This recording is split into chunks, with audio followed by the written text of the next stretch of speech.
Je vous recommande la boutique La Londoloise chez Judith Londolé. Si vous voulez être classe, chic, être habillé, être admiré. Parole de Mopao Mokonzi.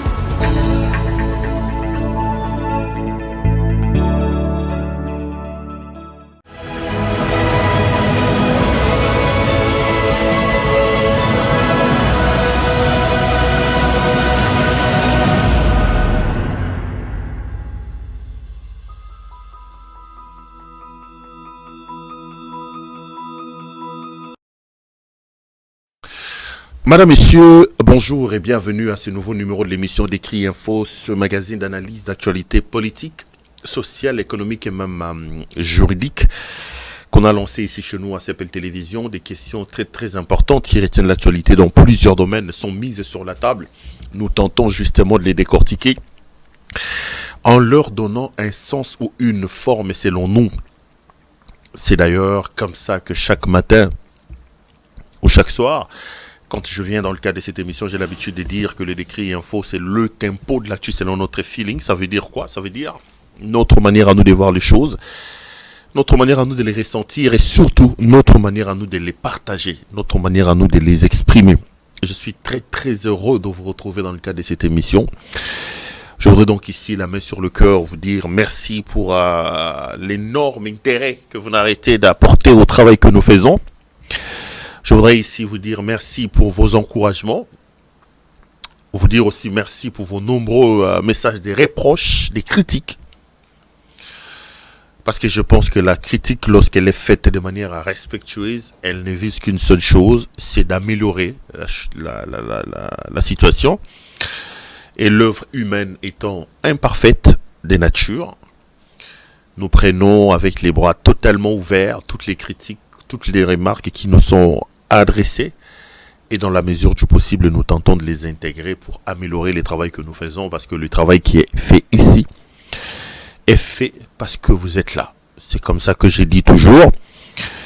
Ce que nous faisons ici, nous le faisons pour vous et grâce à vous. Je suis désolé, j'ai vu beaucoup de remarques lors de ma dernière émission. On m'a dit que les dernières minutes, il y avait un problème de son. Notre ami Jason qui est de l'autre côté de la régie, Mr. Jason, try to pay attention about the sound. J'espère qu'aujourd'hui vous n'allez pas vous plaindre et que vous n'avez pas de problème de son. Beaucoup m'ont écrit pour me dire de faire un peu attention parce que la dernière émission que nous avons tournée, il y avait quelques petits soucis de son. Aujourd'hui, nous avons pris quelques précautions. Et j'espère que nous ne serons pas confrontés à cette situation désagréable de la dernière fois. Je tiens vraiment à vous présenter des excuses pour ces désagréments. Je sais que vous aimez tellement écouter ce que j'ai dit. Il y a un téléspectateur qui m'a dit qu'il était dans l'obligation de monter le son de sa télévision de toucher le plafond avec son son et bien tendre l'oreille pour nous écouter, surtout vers la fin. Mais on m'a dit que le reste de l'émission était impeccable. Donc, merci pour le remarque. Nous avons intégré ça. J'ai demandé à mes équipes de travailler durement. Ils sont en train de se battre pour arriver à améliorer la situation. Nous ne sommes pas des saints. Nous ne sommes pas des dieux. Donc, il peut y avoir des difficultés, des problèmes dans le travail que nous faisons. Nous acceptons le débat, nous acceptons les critiques et nous sommes largement ouverts pour en débattre. Nous sommes lundi aujourd'hui. Je vais donc vous souhaiter une très bonne semaine. C'est une nouvelle semaine qui commence. Les amoureux du football, j'espère que il n'y aura pas de problème dans des couples. Parce qu'à ce moment ici, c'est désormais entre Qatar et Novelas. Je ne sais pas comment vous vous organisez en famille ou en couple. Papa commence à rentrer un peu plus tôt pour suivre les matchs alors que maman doit regarder ses séries. C'est quand même assez pathétique. Avec les enfants et tout ça, on s'arrache les télécommandes. Bon, le football est un moment de plaisir. Je suis très très fan de football moi-même. Je crois que le football, je ne rate pas le football. Mais je voudrais vraiment pas que ce soit des moments des tensions dans les couples et dans les familles. Trouver les justes milieux, les justes équilibres. Mais je pense quand même que ma maman, papa, la Coupe du Monde quand même. Il y a une fois après chaque 4 ans tous les jours bota ba novelas ba maman pena na singibino pardon na komba ba papa singibino pardon na komba ba papa outi ba papa te commande bata match outi ba papa ba te commande bata match. Mais il y en a aussi beaucoup de mamans qui aiment le football. Aujourd'hui la pratique du football commence aussi à s'efféminiser. Moi d'ailleurs, je regarde aussi au Congo, il y a quand même des équipes de football. J'ai vu, on avait le tout-puissant Mazembe est allé un peu loin quand même. Récemment, il y a une semaine, ils étaient en train de jouer la coupe de la Ligue des champions africaine. Mazembe est quand même sorti de la première phase, de Mazembe Dame. Aujourd'hui, avec la mondialisation, avec l'émancipation, je pense que il y a plus de travail où on dit que non, on est dans la parité, on est dans l'émancipation de la femme. J'encourage ça. Je suis, comme on dit, un homme genré. Je suis pour l'émancipation de la femme. Je suis pour le respect de la femme. Je pense que cette histoire-là de se dire, maman, toi, ta place est en cuisine est quand même assez dépassée. Il est temps d'aider les mamans à s'émanciper, à se développer plutôt que de les abrutir en les amenant dans des cuisines. Bon, je sais que il y a aussi un problème de culture qui rentre dedans. Il y a aussi un problème de la foi qui rentre dedans. Vous connaissez vraiment ma position. Ma position, c'est que je suis un monsieur très, très tolérant. Chacun peut vivre sa culture, chacun peut vivre sa foi, mais j'ai toujours dit qu'il y a quand même des minimums sur lesquels nous devons nous accorder. Quand une culture, quand une foi est dégradante pour l'être humain, que cet être-là soit homme ou femme, je pense que nous sommes dans l'obligation de revoir la façon de faire. Respectons nos cultures, oui. Respectons nos dogmes spirituels, oui. Mais je pense que le minimum à faire est que le respect de la culture, le respect de la foi ne doit pas amener à avoir des pratiques avilissantes ou des pratiques dégradantes, des pratiques humiliantes pour les êtres, quelle que soit leur position. Moi, je suis vraiment quelqu'un qui tient à la promotion et de la femme et de l'homme. Je tiens aussi au respect des cultures, mais je pense que les valeurs humaines sur lesquelles doivent se construire les relations en société sont plus importantes à un moment donné que les cultures, que ceci, que cela. Donc voilà, c'était pas un débat, c'était juste un point de vue, c'était en passant. Ça, c'est peut-être un discours que mon grand-père n'aurait jamais voulu entendre. Moi, je suis du Kasaï. Je connais un peu notre manière de voir. Mais bon, après, aujourd'hui, le monde est en train d'évoluer. Et nous devons prendre le train de l'évolution avec le monde. Je ne dis pas que les femmes doivent manquer du respect aux hommes. L'homme est le chef de la femme dans sa maison. Dans sa maison, ça, c'est inévitable. Je ne pense vraiment pas qu'il y ait égalité ou parité dans un couple. Non. Non. Il y a une certaine autorité. L'homme règne dans sa maison, mais l'homme n'est pas dictateur. C'est pas un règne dictatorial. Non. Il y a un chef qui est reconnu, à mon point de vue, mais ce chef-là n'est pas installé en dictateur. Il y a lieu de trouver le chemin de l'équilibre, d'arrondir les ongles pour que l'harmonie règne, pour qu'on s'entraide. Le plus important, c'est d'être heureux, que de trouver les bonheurs, de construire les bonheurs ensemble. Il n'y a pas d'unanimité dans ce domaine-là. Chacun peut le faire à sa manière. Pourquoi la Kekuna? Qu'est-ce que je suis allé chercher sur ce terrain-là? Bon, peut-être que ça peut aider, hein, on ne sait jamais. Hein. Peut-être que ça peut aider, hein, on ne sait jamais. Donc, si maman m'a fait nous en arrive, ça papa zoga mambalo, ça peut aider. Papa tam sunza même talo balasima mnoronangai, bon, on ne sait jamais. On ne sait jamais. Je suis pas un moraliste. Moi-même, j'ai plein de défauts. Je ne prétends pas venir donner ou moraliser les gens, mais j'aime les débats, j'aime partager mes convictions, mes pensées. Prenez ça comme ça. Alors, je suis donc venu aujourd'hui, c'est lundi, je disais que je vous souhaite la bienvenue à vous tous. Je vous souhaite le meilleur de la planète pour cette semaine qui commence. Je prie que vos vœux le plus profond s'accomplissent cette semaine, que vous trouviez du bien, du bonheur sur vos chemins et que vos projets les plus ardents puissent se réaliser. Je vous envoie les ondes positives. Je vous aime énormément, énormément. Ceux qui me fréquentent ou ceux qui sont très proches de moi savent combien je tiens à mes téléspectateurs. Parce que dans les conditions et dans les difficultés dans lesquelles je suis passé et peut-être dans lesquelles je suis, croyez-moi, vous êtes devenu comme c'est comme du sang hein, dans mes veines. C'est-à-dire que à un moment donné, tu regardes la situation, tu te dis, tu regardes les propositions, tu te dis, c'est quand même bien, c'est mielleuse, hein, ça peut. Mais tu regardes à côté, tu dis, mais et pour le pays et pour ceux qui croient en moi, vous êtes tellement des milliers, on s'est dit, non, il faut pas courber les chines, il faut rester debout. Le Congo a besoin de toi. Le Congo a besoin de nous tous. Il faut faire des choses en pensant à nos enfants, à nos familles, à notre avenir, à notre devenir, à notre pays. Et mes téléspectateurs sont tout ce que j'ai de précieux en ce moment ici, c'est je dors, je me réveille avec la capacité de trouver les énergies pour être là, passer ces bons moments avec vous, parler avec vous. De temps en temps, je jette un coup d'œil, je vois comment dans les chats ça brûle. Et ça me fait énormément plaisir. Je me dis, si on peut procurer autant de satisfaction à même un petit nombre de gens, moi, je suis l'homme le plus heureux de la planète. En tout cas, bonne semaine à vous tous. 2-3 petites choses. Je venais de voir, malheureusement, j'ai pas pris soin d'envoyer ça à notre ami Jason. Il pouvait commencer à vous montrer. Peut-être demain. J'ai vu que Judith Londolé vient de m'envoyer une nouvelle collection. Mes amis, je vous dis, c'est des vestes extraordinaires. Si vous êtes un homme et que vous voulez vous habiller vraiment en veste, demain vous aurez les images. C'est une nouvelle collection qui vient de sortir. Je vous demande vraiment de vous procurer des vestes chez notre ami Judith Londolé Betoko, qui est donc patron de la boutique La Londoloise.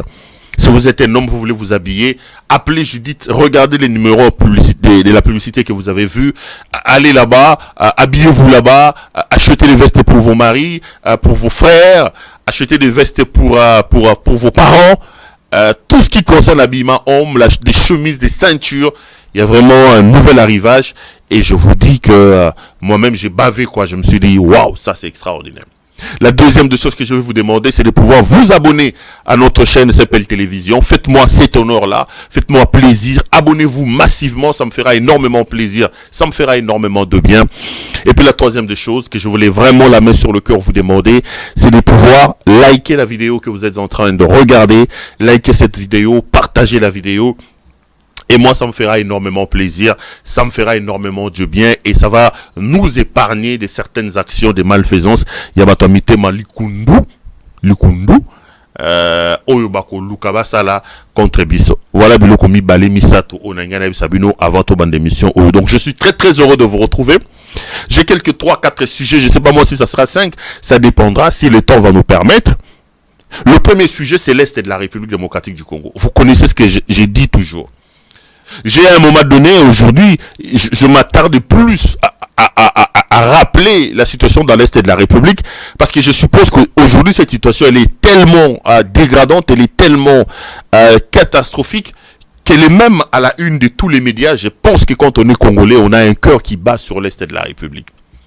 Je voudrais aujourd'hui commencer mes émissions sur ce qui se passe dans l'Est de la République. Au moment où je vous parle, après quelques 2-3 jours d'accalmie, les combats ont repris toujours autour de la localité de Kibumba. Et je vous rappelle que Kibumba est le tout dernier verrou vers la ville de Goma.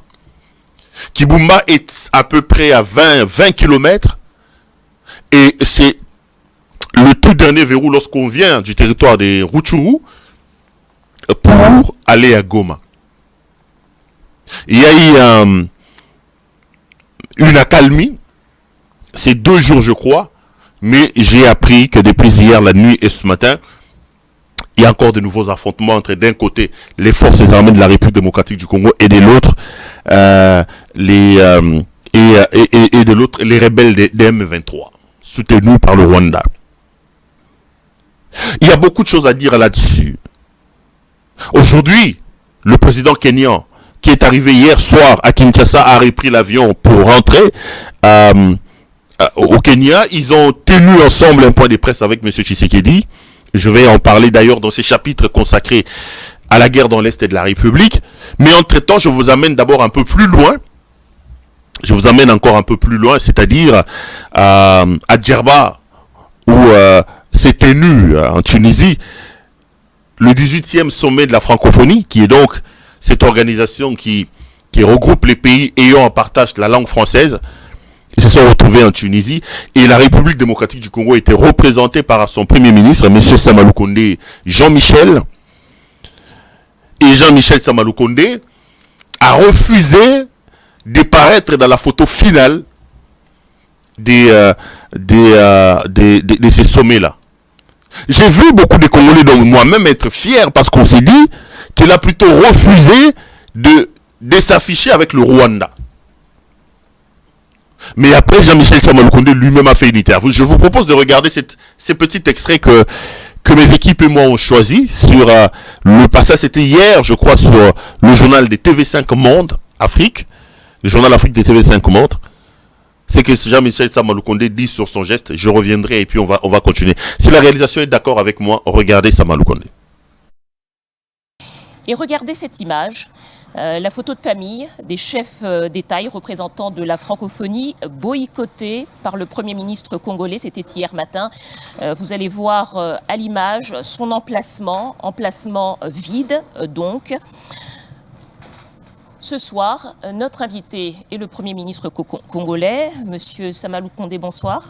Bonsoir Dominique. Bienvenue sur le plateau du Journal Afrique. Alors peut-être une question au premier concerné. Qu'est-ce qui s'est passé exactement hier et pourquoi n'avoir pas voulu participer à la photographie officielle du sommet? Hier, très exactement, je n'ai pas voulu apparaître sur la photo de famille pour faire passer un message. Un message adressé d'abord à la francophonie, justement, pour montrer cette désapprobation de cette situation sécuritaire que nous avons à l'est de la République démocratique du Congo. Situation qui, aujourd'hui, découle sur une crise humanitaire, où nous avons des milliers de déplacés, des femmes, des enfants, des personnes du troisième âge.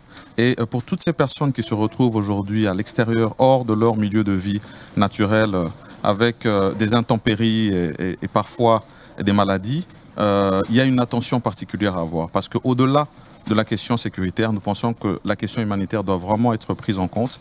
Et donc, un message à faire passer de l'attention que nous voulons avoir, attention de solidarité de la francophonie pour cette question que nous traitons de la sécurité à l'est de la République démocratique du Congo. Et un message, justement, à toutes ces personnes déplacées pour montrer que dans tous les offices où nous allons nous rendre, nous allons faire passer ce message de manière à ce que leurs voix soient entendues. Et regardez cette image. Merci beaucoup à notre ami Jason qui est de l'autre côté de la régie. Là, vous venez au fait de suivre le Premier ministre de la République démocratique du Congo, M. Jean-Michel Sama Lukonde. Je dois vous avouer une chose, les amis. Parce qu'on dit que je ne reconnais pas tout ce qu'on fait de bien, je ne reconnais pas, je ne salue pas les efforts. J'ai quand même été heureux de constater que le président Tshisekedi, passionné du tourisme et d'État et des voyages inutiles, 2 fois déjà, j'ai comme l'impression qu'il appuie sur le frein pour ne pas voyager n'importe comment.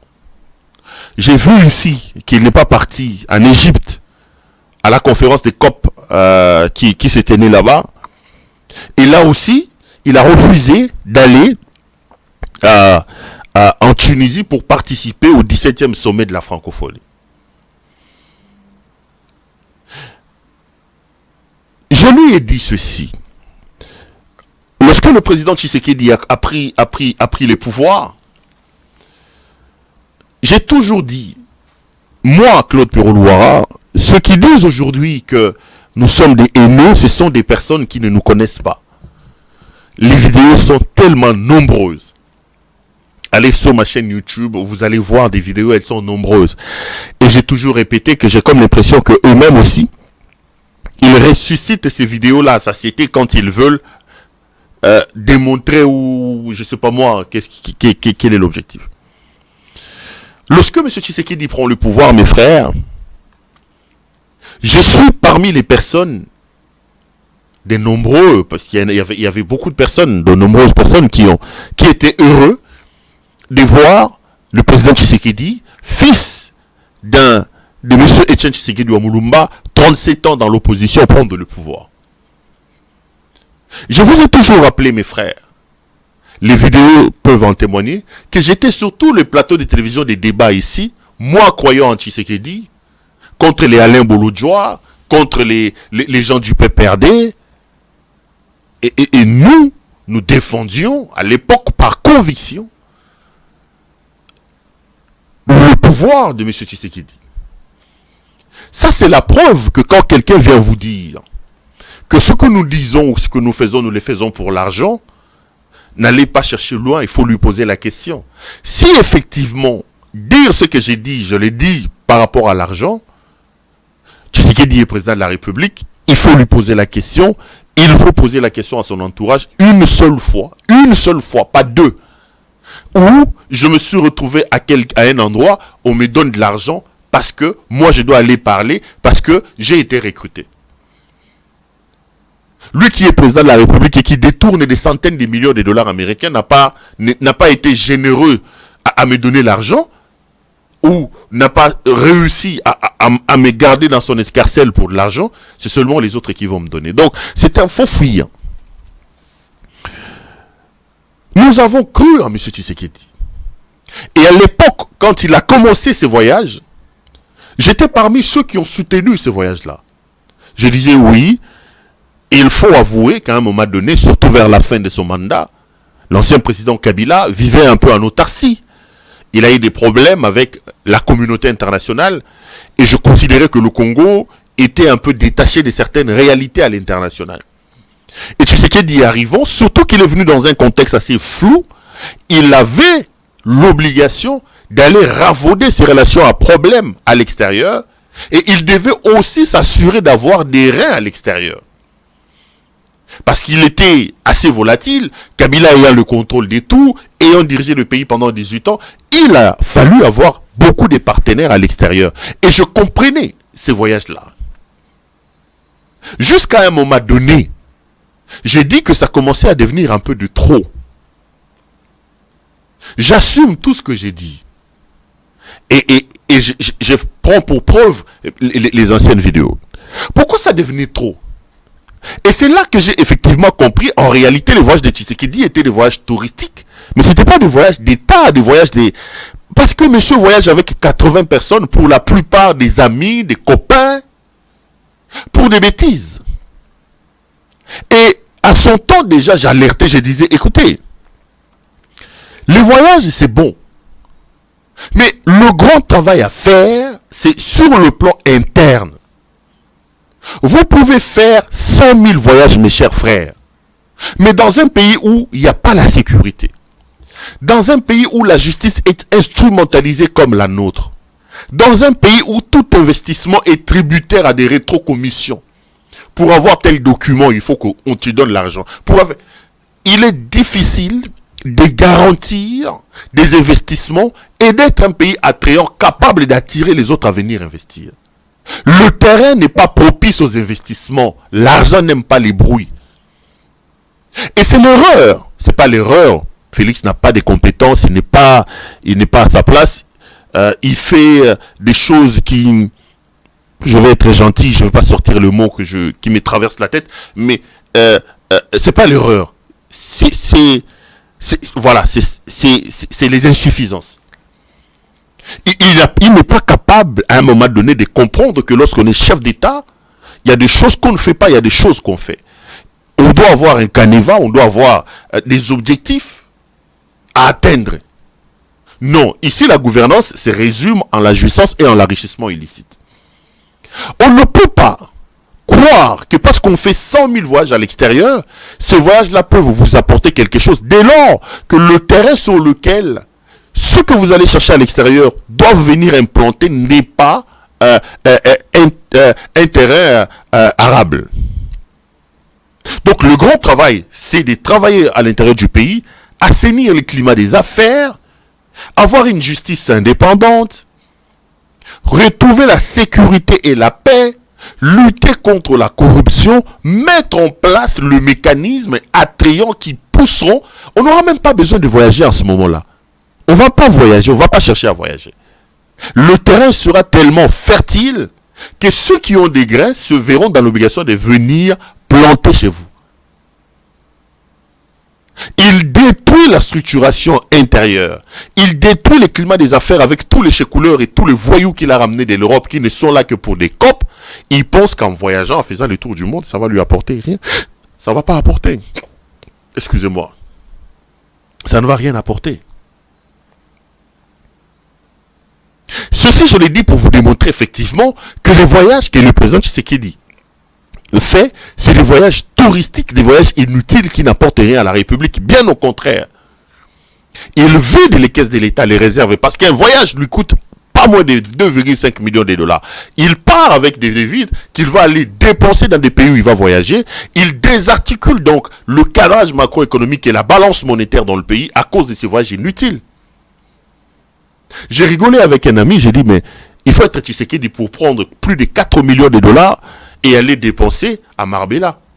Il faut vraiment être Tshisekedi pour faire des choses comme ça. Tshisekedi est du Kassai. Avec plus de 4 millions ou même 4 millions de dollars, il peut bien se taper une grande villa, vraiment une concession, par exemple sur le lac Munkamba, qui est un lac très attrayant. Demandez aux Kassaïens, ils vous diront. Qui font la route, ils peuvent vous le dire. C'est-à-dire, il peut bien aller nicher là-bas, il s'est construit c'est-à-dire, il n'aura plus besoin d'aller à Marbella.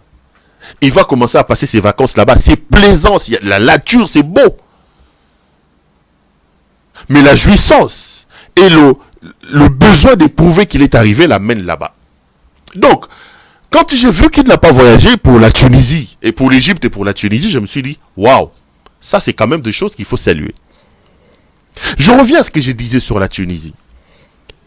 M. Samalou Kondé dit qu'il ne va pas, il va pas prendre la photo. Au départ, nous avons salué cela et j'ai vu que les laudateurs et les communicants du régime ont dit qu'ils ne pouvaient pas s'afficher avec le Rwanda.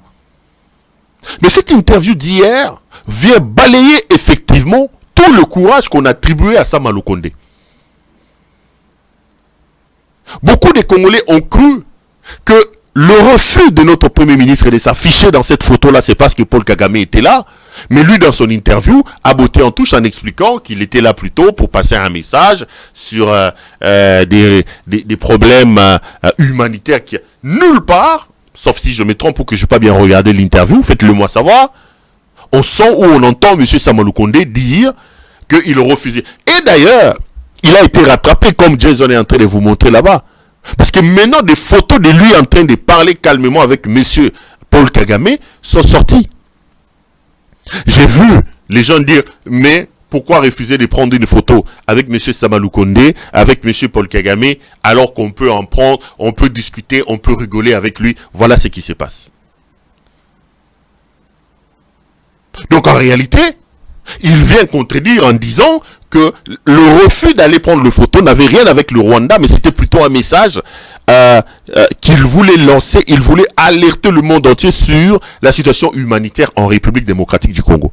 Et puis au finish, ce que nous avons salué nous tous n'est rien, parce qu'en réalité, le Congo n'a rien obtenu de ces sommets-là. L'affaire de l'Est de la République n'a pas retenu grande attention des gens. La francophonie n'a pas interpellé le Rwanda. La francophonie n'a pas condamné le Rwanda. Cela dit tout simplement, c'est là justement la preuve d'une certaine manière de la difficulté et de l'échec de la diplomatie de M. Tshisekedi. J'ai toujours posé la question aux gens quand ils disent que Tshisekedi fait une diplomatie agissante. Il a fait le tour du monde et il est allé même jusqu'au Soudan du Sud. Mais aujourd'hui, dans sa bouche, la question de l'agression rwandaise ne sort que de sa propre bouche. Nulle part, M. Tshisekedi a réussi, sur le plan diplomatique, à faire adhérer l'humanité sur la cause de la République démocratique du Congo en obtenant la condamnation expressis verbis du Rwanda. Nulle part. Nulle part. Même quand ils vont en Nairobi, dans leur histoire de la communauté des États de l'Afrique de l'Est, tout le monde s'abstient. Les preuves sont là. Les experts des Nations Unies ont démontré que le M23, en fait, c'est le Rwanda maquillé. Mais même eux ne peuvent pas prendre une résolution de condamnation contre le Rwanda. Dans aucune plateforme, même quand ils reçoivent les gens la communauté des États de l'Afrique centrale ici chez nous à Kinshasa, Tshisekedi, dans sa diplomatie claudicante, n'a pas réussi à avoir l'adhésion du monde sur cette affaire du Rwanda. Même ses alliés kenyans ne disent pas que c'est le Rwanda qui nous agresse. Alors quand j'entends les gens dire que le président Tshisekedi a mis en place une diplomatie agissante, j'ai dit bon, l'utilisation des mots, le contenu sémantique, l'explication des mots, chacun de nous peut le faire comme il l'entend, chacun de nous peut le concevoir comme il l'entend. Je vais en venir maintenant à la guerre dans l'Est de la République, mes frères. Je sais que le Congolais aime la foi. Les Congolais vont vous dire, comme le pasteur Roland Dallot, même un mètre carré de ce pays-là ne partira pas. Dieu a dit. Mes chers frères, arrêtons de se faire endormir. Arrêtons de se faire endormir. Dieu, dans l'histoire de l'humanité, parce que le Congo a beaucoup de chrétiens, Dieu n'a qu'un seul pays physique qu'il a choisi. Dieu n'a qu'un seul pays physique qu'il a choisi. C'est Israël. Même si tous les pays du monde, dans la foi et tout ça, nous tous nous sommes enfants de Dieu. Mais regardez le vrai calcul de Dieu qui met l'homme devant ses responsabilités. Même Israël que Dieu a choisi lui-même, Dieu ne descend pas lui-même pour défendre Israël. Il dit à Israël, je te donne cette terre. Mais il revenait aux Israéliens de pouvoir se battre pour conquérir la terre. Et aujourd'hui, il leur revient de pouvoir se battre pour se maintenir sur la terre supposée leur avoir été octroyée par Dieu. C'est donc, je veux dire, un endoctrinement éhonté qui est de nous faire croire que rien ne se passera dans ce pays-là si Dieu va protéger. Non. Je ne suis pas d'accord. Nous allons nous endormir avec des prophéties. Nous allons mettre Dieu devant. Ce pays-là va partir. Ce pays-là va se liquéfier. Et le Dieu on est en train de nous parler dans des prophéties ici, il ne descendra pas pour faire. Dieu ne descendra pas. Et puis réfléchissons. J'entends des gens dire, dans une foi mal comprise, le Congo appartient à Dieu. Le Congo est un pays qui appartient à Dieu. Est-ce que quelqu'un peut-il me citer un seul pays qui n'appartient pas à Dieu?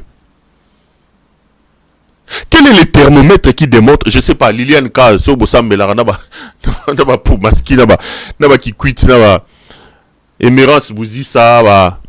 Ouf, ouais, mais Naba, il banga, non, qui quitte Lukemi, Poumaski, tout ça. Dites-moi, sur la planète, quel est le pays, un seul pays qui n'appartient pas à Dieu? On dit que c'est lui le maître de l'univers. On dit que c'est lui qui a tout créé.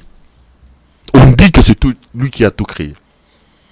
Vous pensez que si on dort, on se réveille, on vous dit que le Congo est un pays qui appartient à Dieu, le Rwanda qui vous agresse, lui n'est pas un pays qui appartient à Dieu? C'est quelle manière d'endoctriner les gens comme ça? L'Ouganda n'est pas un pays de Dieu. Ce pays-là est un pays choisi de Dieu. Quel est ce pays, cet autre pays que Dieu n'a pas choisi? Parce que si on doit rester dans le domaine de la foi, c'est Dieu lui-même qui a choisi les pays. C'est Dieu lui-même qui a créé le pays. Vous avez un homme qui comprend il prend le pouvoir, comprenant les faiblesses des gens, il vient vous endormir. Il va organiser un séminaire ou un truc à l'église des martyrs. Oh non, je vais dédier la République entre les mains du Seigneur. Monsieur fait son spectacle et sa dédicace. Mais 4 ans après, la République que lui a dédiée entre les mains du Seigneur est pire que la République qui n'était pas soi-disant entre les mains du Seigneur. Qui a menti? Est-ce que c'est Dieu qui a menti ou c'est le jouisseur en chef qui est installé au sommet du pays, l'incompétent Tshisekedi qui a menti? Parce que quand Tshisekedi va dédier la République entre les mains de Dieu, le M23 n'est pas là. Donc la République dédiée entre les mains du Seigneur est pire que la République que Dieu n'avait pas entre ses mains. Le problème c'est Dieu ou le problème c'est nous-mêmes? Dieu ne descendra pas, mes chers frères. Si nous aimons notre pays, nous devons être exigeants envers nous-mêmes. Nous devons être exigeants envers ceux qui nous dirigent. Ces histoires de prophéties, Dieu a choisi le Congo. Et le Congo ne partira pas. C'est des distractions qui risquent de nous endormir. Si nous aimons ce pays, nous devons nous lever. L'homme qui est allé dédier le pays a fini sa dédicace, il est sorti, il est allé casser les caisses de l'État pour voler l'argent et détourner l'argent des 100 jours. Il dédie la République, il vient, il escroque son propre peuple avec l'argent des rames. Avec l'argent des rames. Pendant que ses collègues sont en train de travailler, lui, il a le temps d'aller dans tous les matangas. Dans tous les matangas, il est là-bas, il a le temps. Dans tous les anniversaires, dans toutes les fêtes, Kanga Lupangu bengi sa yaye. Naba Kanga Lupangu ayaka. Et vous pensez que ce sont des histoires, Dieu a dit, Dieu ne descendra pas. Les Congolais doivent se lever, doivent se dresser, à l'heure où nous parlons contre Félix, doivent se laisser prendre conscience de leur pays. Je ne suis pas contre la foi, contre la proclamation de la foi des gens. Je voudrais seulement que l'on fasse la part des choses. Je voudrais vraiment qu'on fasse la part des choses. La République est en danger, mes chers frères. Le fils de Maman Marthe est en train aujourd'hui de matérialiser le projet de balkanisation. Le fils de Maman Marthe a vendu le pays. Il a signé des accords sans tête ni queue qui nous amènent aujourd'hui là où nous sommes.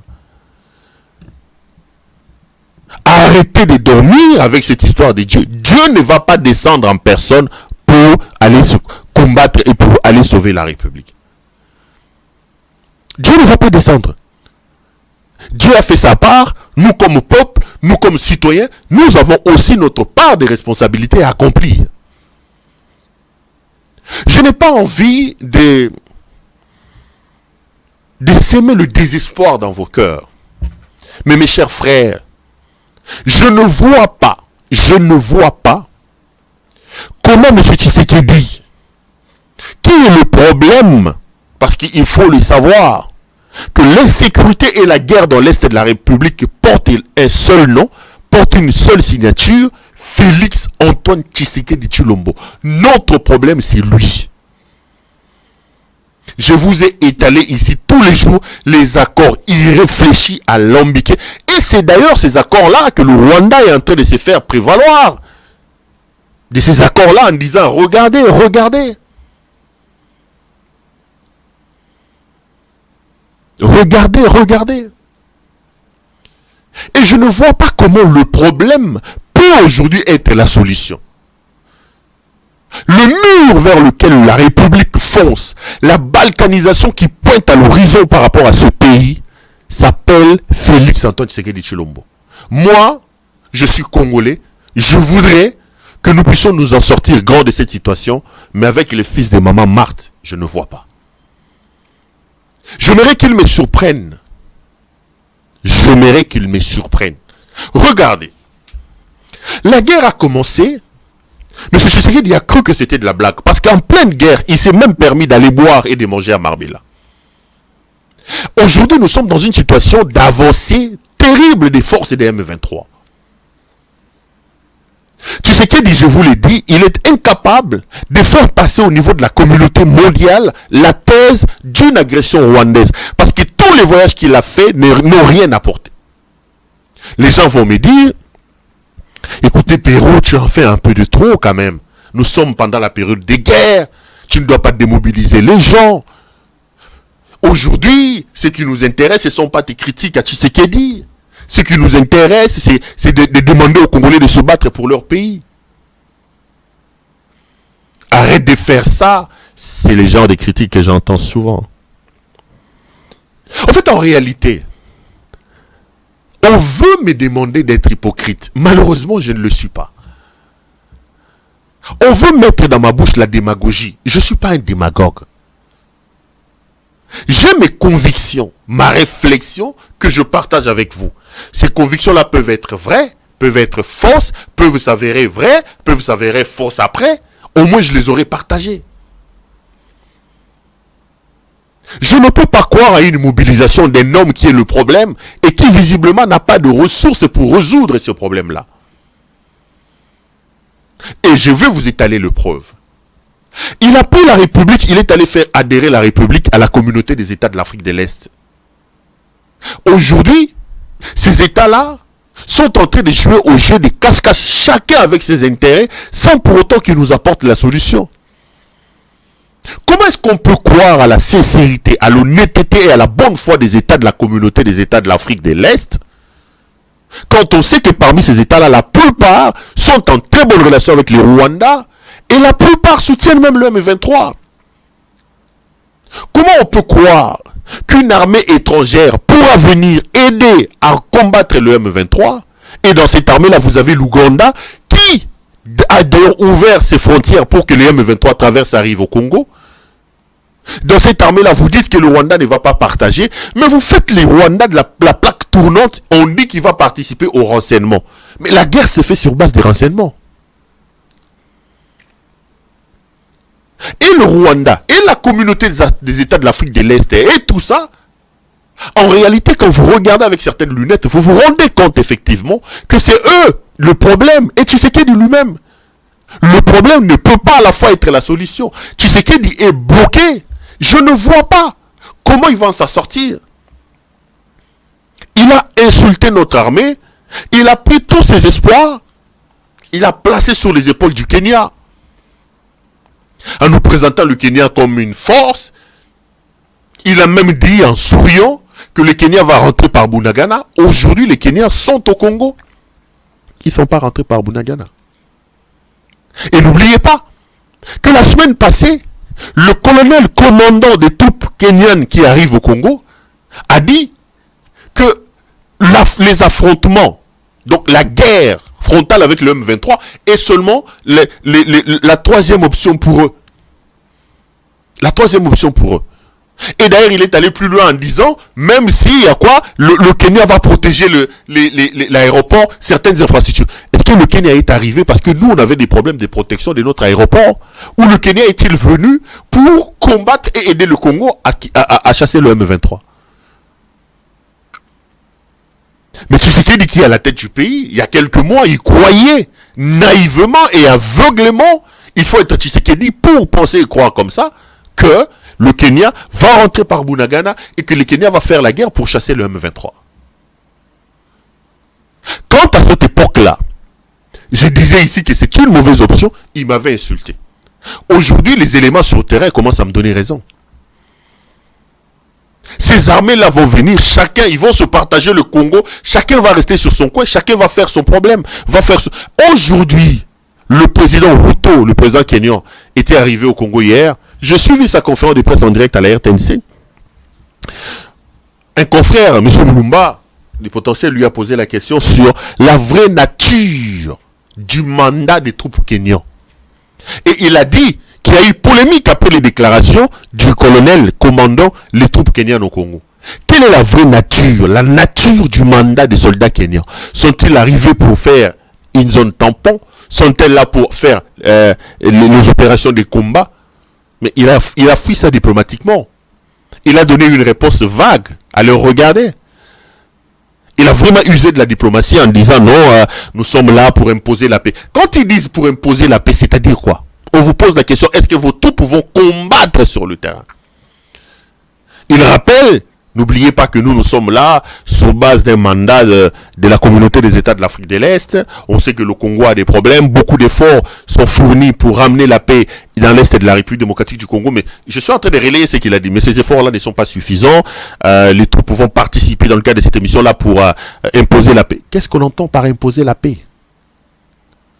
Qu'est-ce qu'on entend pour travailler pour la paix? Et donc, même dans le cadre de l'arrivée des troupes de l'Afrique de l'Est, le Congo ne s'en sort. Bien au contraire. On se retrouve avec plusieurs troupes sur nos sols Et on va se retrouver dans une zone, dans une sorte de no man's land, donc là où une zone une zone non contrôlée. Une zone non contrôlée. Vous voulez avoir mon point de vue sur l'Est de la République. À chaque fois que je me réveille, je pleure. Je regarde Tshisekedi. Je regarde son administration, tous ceux qui l'entourent. Je dis que Tshisekedi n'apportera pas une solution capable de nous sortir de cette situation. Tout le monde lui dit qu'il doit négocier. Mais on sait que les négociations vont nous amener dans une situation où le Congo sera le grand perdant. Le Congo sera le grand perdant. Parce que militairement, Tshisekedi ne peut pas gagner cette guerre-là. Comment il va faire pour le gagner? Lui qui a commencé par insulter son armée, ce n'est même pas moi qui l'ai dit, c'est lui. Je n'oublierai pas. Monsieur Boisbouvier me pose la question, il dit, mec, qu'est-ce qui se passe avec l'armée? Pourquoi l'armée congolaise elle-même ne prend pas ses responsabilités pour combattre? Tshisekedi dit, cette armée-là est une armée infiltrée. Cette armée-là a des généraux qui répondent à des ordres extérieurs. Cette armée-là est plusieurs corps dans un même corps. Et on lui pose la question. Mais qu'est-ce que vous allez faire? Il dit non, les troupes de la communauté des États de l'Afrique de l'Est viendront pour chasser les M23. Et il rajoute, il dit, d'ailleurs, les M23 n'ont qu'à bien se tenir parce que le Kenya va rentrer d'ailleurs au Congo par Bunagana. Et à cette époque-là, le Rutshuru centre n'est pas encore sous contrôle. À cette époque-là, Kiwanja n'est pas sous contrôle. À cette époque-là, Rumangabo n'était pas sous contrôle des M23. Ils étaient encore à Bunagana. Quelques mois après sa naïveté, aujourd'hui, les M23 sont à la porte de Goma. Le problème, c'est Tshisekedi. Je ne vois pas comment du problème peut sortir la solution. Je ne vois pas. Je suis dubitatif et je pleure. Je ne veux pas vous lancer, vous injecter ou vous inculquer le désespoir. Je suis quelqu'un d'honnête et je partage mes opinions. Je partage mes opinions. Parce que lui, il a estimé que c'est eux, ceux-là qui viendront. Mais là, regarde le contexte dans lequel on est en train de nous amener. On nous dit qu'ils doivent rentrer à Nairobi, parler à Nairobi. Tout le monde lui dit qu'il faut négocier avec le M23. Lui, publiquement, il dit, on ne peut pas négocier avec le M23. Les M23 sont des terroristes. On ne peut pas négocier avec le M23. Le M23 sont des terroristes. Mais j'ai suivi monsieur, comment il s'appelle, Bissimois, Bertrand, commandant ou président du M23, qui dit, comment est-ce qu'il peut dire publiquement que nous sommes des terroristes? Il ne peut pas négocier avec nous la journée, mais la nuit, il envoie ses émissaires pour négocier avec vous. Le M23 disait ça. Vrai ou faux, je suis en train de vous relayer leurs pensées. Je suis en train de vous relayer leurs pensées. On va l'amener sur la table des négociations. Et sur la table des négociations, tout le monde sait que lui signe n'importe comment et n'importe quoi, mes frères.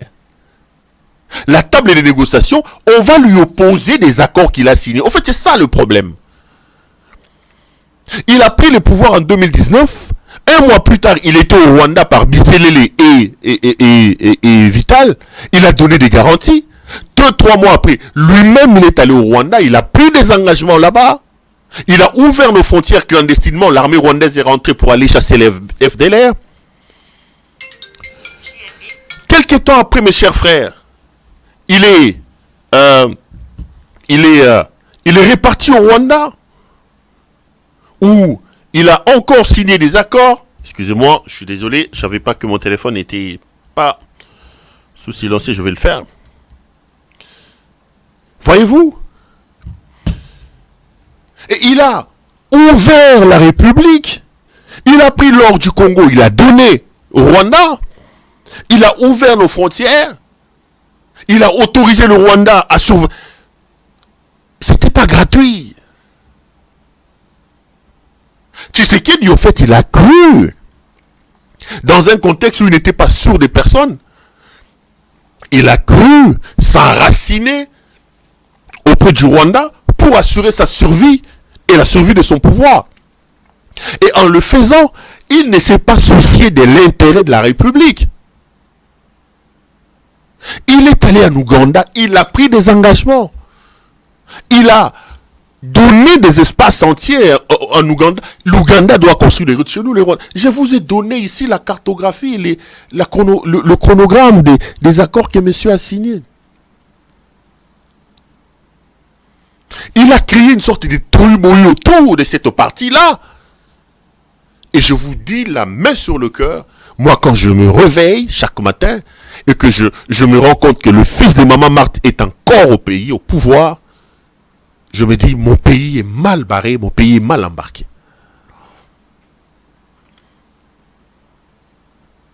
C'est lui-même qui est allé en Ouganda en 2019-2020. Il a rencontré Museveni. Il a pris des engagements avec le M23. Delphin Kayimbi lui a rappelé, ça c'est une récitation, j'ai l'habitude de vous dire, il a refusé. Il a envoyé Claude Balanki. Il a débarqué Delphin Kayimbi des affaires. Il a envoyé Claude Balanki qui est allé signer là-bas avec les M23. Il a pris des engagements là. Mes frères, il a pris les M23, il les a ramenés à Kinshasa. 14 mois durant, personne n'a contredit ça, personne n'a démenti ça. Le M23 était ses alliés, ils étaient ici à la Gombe. Pendant 14 mois, une autre délégation ou un groupe de M23, il les a même envoyés pour former un bataillon ici dans le Bas-Congo. Personne ne l'a contredit. Personne n'a démenti ces informations-là. Donc c'est lui qui est allé ressusciter cette affaire-là. Et au niveau de la communauté internationale, tout le monde commence à se dire, mais on ne peut pas se prévaloir de ses propres turpitudes. La turpitude sécuritaire dans laquelle la République est plongée à l'heure où je vous parle, l'auteur principal, l'homme à blâmer, c'est M. Tshisekedi. Regardez maintenant. J'ai vu le président Ruto, il est arrivé, j'ai rigolé. Le président Ruto du Kenya, Tshisekedi, qui avait des intérêts financiers, qui a des intérêts financiers au Kenya. Parce que tout le monde le sait, c'est l'axe Kinshasa-Kenya, lui il a ouvert cet axe-là pour les affaires. Ruto qui était vice-président de son ami Uhuru Kenyatta. Ruto a dit qu'il n'avait pratiquement pas de respect pour le Congolais, parce qu'il disait que alors que nous ne savons même pas produire du lait de vache. Il a dit ça quand il était vice-président du Kenya. Ça démontait du manque de considération que ce président-là avait pour mon pays. Aucun respect pour le Congo. Aucun respect pour le Congo. Encore pire, aucun respect pour Tshisekedi, que tout le monde sait dans la sous-région, que tout le monde sait à travers le monde, qu'il n'a pas suffisamment d'épaules pour discuter pays. Il n'a pas de capacité, il n'a pas de compétences. Tout le monde le sait. Combien de tours il a fait aux États-Unis? Il n'est même pas arrivé au parvis de la Maison Blanche. Lors de son dernier voyage, vous avez vu qu'ils ont payé, si c'est 4 millions de dollars à une société de lobbying pour qu'il fasse le lobbying et qu'il soit reçu par Joe Biden. Comme il aime les photos, selfie dans le jardin. Il est allé, on ne l'a pas reçu là-bas. Il suivait Mike Hammer à Kenya, États-Unis. Fanfare. Mike Hammer a mimé na tomba papa na ya kaya kangi ba photo ba betele ba musique kuna ba kangi ba photo ba betele ba fanfare kuna. Oh, visite d'état na cimetière. Visite d'état na cimetière. Personne ne le prend au sérieux. Personne. Qui prend le Congo au sérieux aujourd'hui? Nous sommes la risée de la planète. Qui nous prend au sérieux? Personne. On ne nous prend pas au sérieux, mes frères. Qui peut nous prendre au sérieux? Nous prenons au sérieux à Zatin. Parce que le leadership est faible. Le leadership est insuffisant. Le leadership n'a pas de vision, n'a pas de charisme.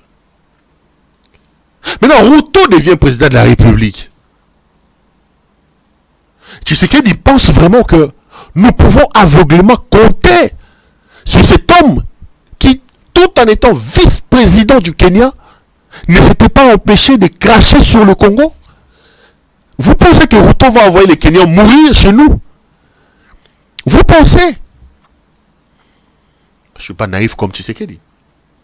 Le Kenya a des intérêts économiques aujourd'hui. Tshisekedi, en faisant les affaires comme il aime, comme il est venu pour les affaires, il a ouvert des pans entiers de la République au Kenya. Le Kenya a des problèmes de sécheresse. Vous savez que ce sont des éleveurs, des cultivateurs, et ils ont des problèmes aujourd'hui. Il n'y a pas de pâturage, il y a bloc na bango. Et vous allez voir, dans l'avenir, ils vont mettre en place là-bas des sociétés pour amener des bœufs, tout ça. Ils ont acheté des banques au Congo. Ils sont dans les domaines des banques. On leur a grandement ouvert les espaces. Peut-être qu'ils vont venir aujourd'hui pour ça. Et aujourd'hui, on leur donne la possibilité, le leadership de la guerre dans l'Est de la République. Vous pensez qu'ils font ça gratuitement, mes frères? Vous pensez qu'ils font ça gratuitement? Quand ils ont en face d'un interlocuteur qui, lui, ne comprend pas les grands enjeux. Il ne comprend pas les grands enjeux. Il n'y a pas de gratos. Ils ne font pas ça gratuitement.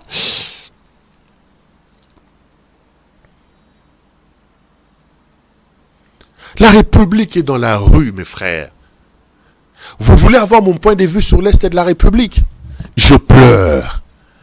Pourquoi je pleure? Parce que je considère que du problème ne peut pas sortir la solution. Du problème, on ne peut pas à la fois être problème et être solution. On ne peut pas à la fois être vrai et faux. On ne peut pas à la fois être rouge. Non, non. C'est l'un ou l'autre. Notre problème, c'est les insuffisances du leadership. Notre problème, c'est l'incompétence incarnée au sommet de notre pays. Notre problème, c'est les accords naïfs, irréfléchis, alambiqués que nous avons signés. Notre problème, c'est M. Félix Antoine Tshisekedi Tshilombo. Je vous dis la vérité, mes frères. Et si vous croyez que du problème sortira la solution, je n'en crois pas à mes yeux. Je n'en crois pas à mes yeux. Quelle est ma solution? Le Congo ne se sortira que par lui-même. Et ici, je vais réitérer ce que Martin Fayulu a dit. Si nous étions sérieux, en 4 ans, 3 ans de présence de M. Tshisekedi, on pouvait former, réorganiser cette armée-là.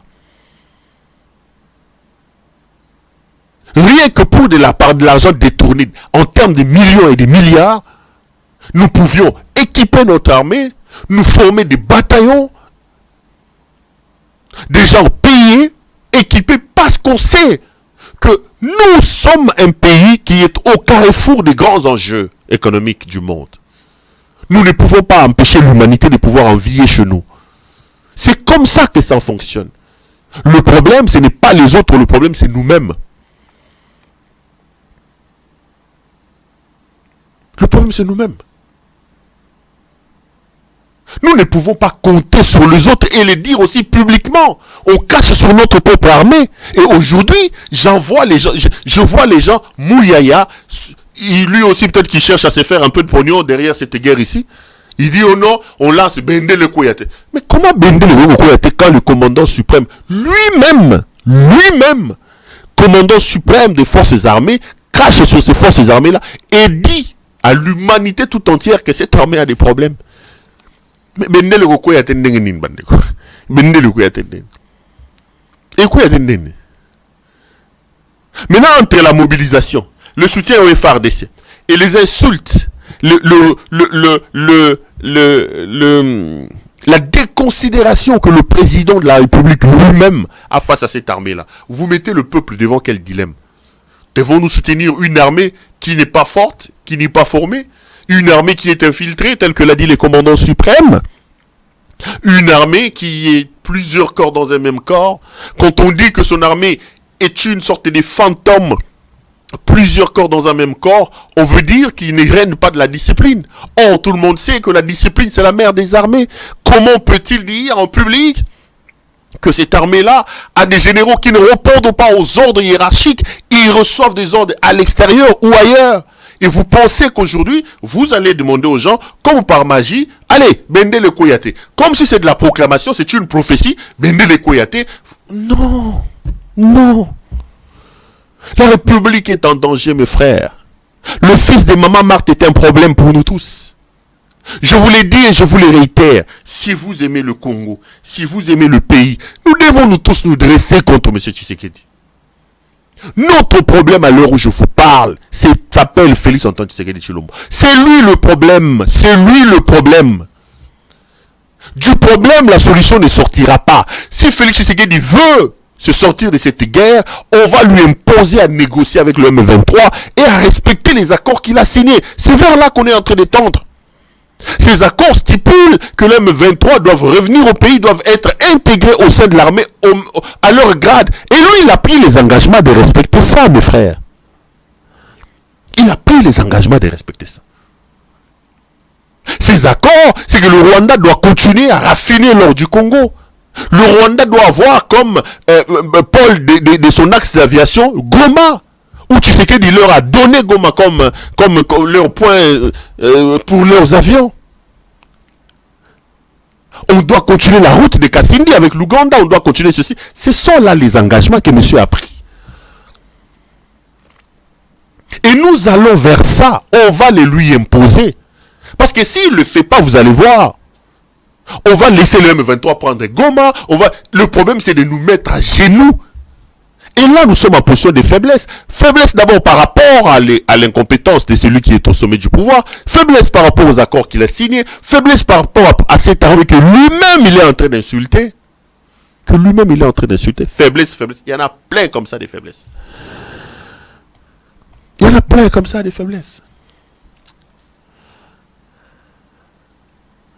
Et vous pensez vraiment que nous pouvons modestement compter sur cet homme?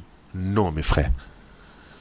Si nous aimons le Congo, nous devons nous tous nous lever pour nous dresser contre le problème.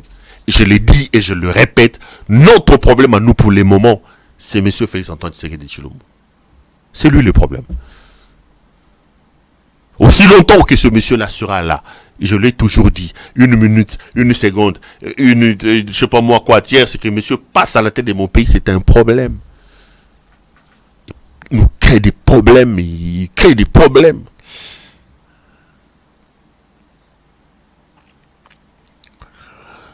Il crée le problème. Ce que j'avais encore à dire sur l'Est de la République, voilà, j'ai dit ce que j'en pensais. Je viens de dépasser l'heure. J'avais prévu 1, 2, 3, 4, 5. 5 sujets. Là, je suis au premier sujet. Je vais vous prendre un deuxième. On finira par là. Et demain, je vais revenir sur d'autres. Tshisekedi qui est incompétent en termes de gouvernance montre plutôt sa compétence et ses biceps dans l'instrumentalisation de la justice. C'est comme ça qu'il peut même se permettre en public de dire Malo Kotonda. C'est un petit dictateur qui réduit sensiblement l'espace démocratique dans ce pays-là. La démocratie n'existe plus de manifestations publiques. J'ai été scandalisé et je refusais de croire à ce que j'entendais. Et pourtant, c'était vrai. Quand je suivis le procureur près la Cour de cassation, M. Kamouleta, lire un arrêt de la Cour constitutionnelle stipulant que la Cour constitutionnelle est compétente pour juger Matata Ponyo. Mes amis, je me suis dit que la République n'existait plus. Tshisekedi est en train d'asphyxier la République. Cette justice, Tshisekedi l'a théâtralisée. Donc, ce sont des preuves et des symboles d'un dictateur. C'est-à-dire que le fonctionnement de la République doit tourner autour de sa volonté. Je ne veux pas rentrer dans le fond de l'affaire Bukangalozo. Moi, j'ai appris que dans cette affaire, on parle de plus de 300 millions de dollars américains. Mon souci à moi, c'est que la vérité éclate dans cette affaire-là. Mais, dans un état de droit, dans un état sérieux, même le diable ne peut pas être puni si la forme n'est pas respectée. D'ailleurs, les juristes disent la forme tient le fond en état. On ne peut pas imposer à tel rejoins ceci, rejoins cela. Et après on dit non. Non, les amis, j'ai été scandalisé. Qu'est-ce qui s'est passé? pour que la même Cour constitutionnelle, dans le même bâtiment, avec les mêmes personnes, hier sous Kalouba, la Cour s'est dit incompétente à juger M. Matata, aujourd'hui, la même Cour avec les mêmes personnes. Et dans l'arrêt rendu à l'époque par Kalouba, Kamuleta était là. Les Bokonala étaient là. Les Mavungu étaient là. Mavungu, comment il y en a un jugeant? Les mêmes juges hier, ils nous ont dit que la Cour constitutionnelle était incompétente pour juger Matata Pogno. Aujourd'hui, ils reviennent pour dire que cette Cour constitutionnelle est compétente. Mais qu'est-ce qu'on est censé comprendre? La loi dit, les arrêts rendus par la Cour constitutionnelle sont opposables à tous et ne souffrent d'aucun recours. Mais maintenant, le verdict que Kamuleta a pondu, qu'est-ce que nous sommes censés comprendre? Que les décisions de la Cour constitutionnelle sont désormais susceptibles d'un double degré de juridiction, d'aller en appel. Je ne comprends absolument rien. Contre la gestion de la République est donnée entre les mains inexpertes, l'avenir et le devenir de tout un peuple est en péril. Tshisekedi est en train de mener ce pays en péril. Et j'ai discuté avec certaines personnes dans la Cour constitutionnelle. Quelle dictature! Monsieur a amené des papiers sans discussion. On leur a dit, apposez vos signatures et c'est parti. Tshisekedi est en train de faire regretter Kabila aux gens. À l'époque de Kabila, il y avait les Vundwawe. Et il y avait les Banois Koulouapé qui pouvaient dire non. Ici, il a vassalisé la Cour constitutionnelle. On peut se réveiller un matin et prendre une telle décision. Vous avez une compétence comme Kalouba qui dit le droit dans cette affaire, puisque le dictateur Tshisekedi a estimé qu'on ne l'a pas respecté. Il a violé la loi à Chassa Kalouba.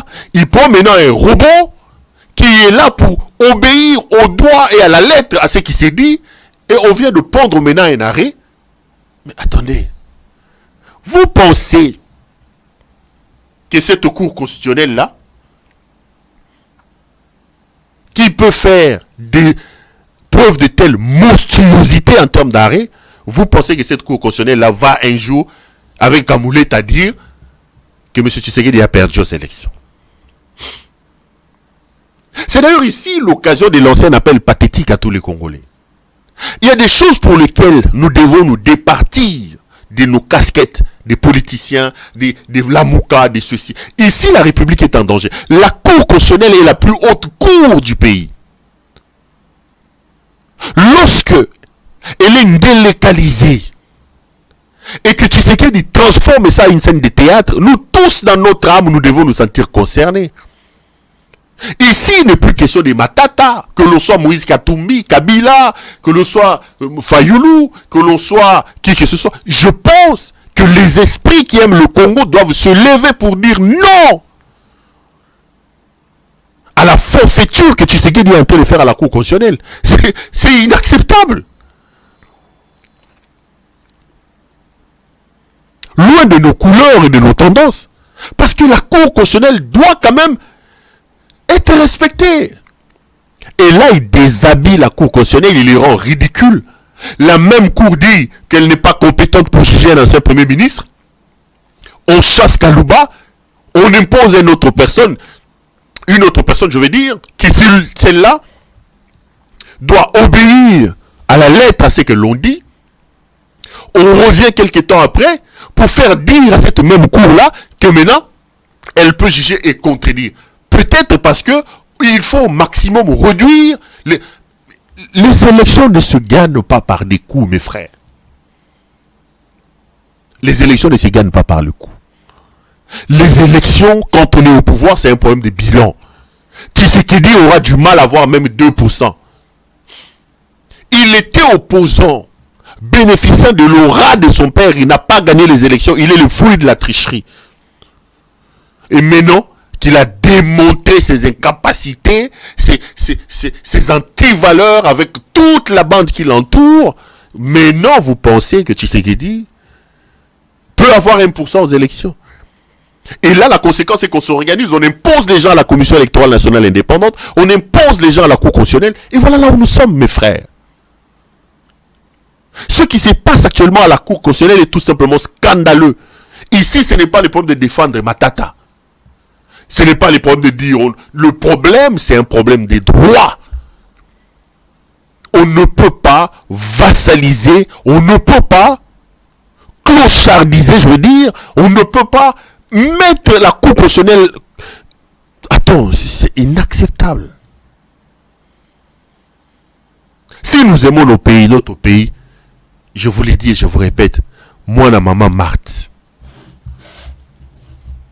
Moi, la maman Marthe est un problème. Moi, la maman Marthe est un problème. Nous n'aurons que nos yeux pour pleurer avec ce monsieur Tshisekedi. Lèvons-nous, Congolais. Dressons-nous contre Tshisekedi. Sauvons notre pays entre les mains inexpertes de Tshisekedi. Sinon, notre avenir, notre devenir risque d'aller en pâture avec cet homme.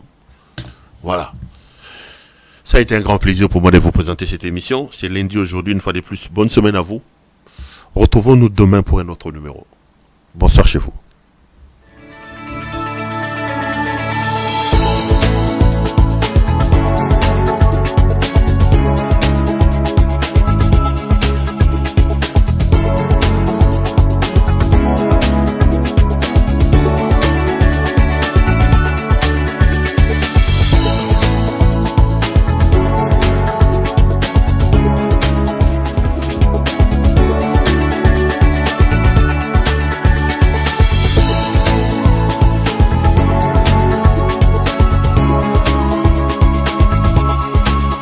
Je vous recommande la boutique La Londoloise, c'est Judith Londolé. Si vous voulez être classe, chic, être habillé, être admiré. Parole de Mopao Mokonzi.